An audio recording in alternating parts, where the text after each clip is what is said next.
نماز جنازہ کا طریقہ بتا دیں جی، جنازے کی نماز کا پورا طریقہ بیان فرما دیں، امام اور مقتدی کیا کرے، نیز بالغ اور نابالغ کے جنازے میں کیا فرق ہے۔ مولا شیخ مہاراشٹر۔ بھائی نماز جنازہ کا طریقہ بہت آسان ہے۔ نماز جنازہ میں 4 تکبیریں فرض ہیں، یعنی اگر کسی کو کچھ بھی نہ آتا ہو جنازے میں، امام نے جب اللہ اکبر کہا تو یہ بھی اللہ اکبر کہے، امام نے جب دوسری دفعہ اللہ اکبر کہا تو یہ بھی اللہ اکبر کہے، جب امام نے تیسری دفعہ اللہ اکبر کہا تو یہ تیسری دفعہ کہے، امام جب چوتھی مرتبہ اللہ اکبر کہے تو یہ چوتھی مرتبہ اللہ اکبر کہہ دے، اور امام جب سلام پھیرے تو یہ بھی سلام پھیر دے، تو یہ جنازہ ہو گیا۔ چاہے کوئی بھی دعا نہ پڑھی جائے، فرض ادا ہو جاتا ہے۔ البتہ طریقہ یہ نہیں ہے، مسنون طریقے پر جنازہ پڑھنا چاہیے۔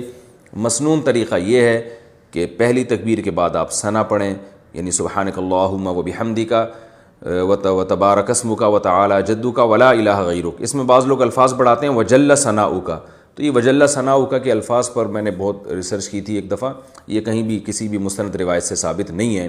وہی ثنا پڑھنی چاہیے جو نماز میں پڑھتے ہیں ہم۔ اس کے بعد درود شریف ہے، وہی درود شریف جو درود ابراہیم دوسری تکبیر کے بعد آپ پڑھ لیں، تیسری تکبیر کے بعد آپ دعا پڑھ لیں۔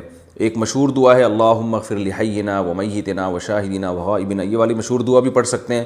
اس کے علاوہ بھی حدیث میں بہت ساری دعائیں آئی ہیں، ہم لوگ ایک ہی کو پکڑ کے بیٹھ گئے، تو بہت ساری دعائیں، بڑی اچھی اچھی دعائیں ہیں، تو کم از کم 2-4 دعائیں تو وہ یاد کر لینی چاہیے، تو وہ دعائیں بھی میت کے لیے پڑھنی چاہیے۔ اور اگر کوئی سورہ فاتحہ کو بطور دعا کے کبھی کبھار پڑھ لے تو یہ بھی جائز ہے، حدیث سے ثابت ہے۔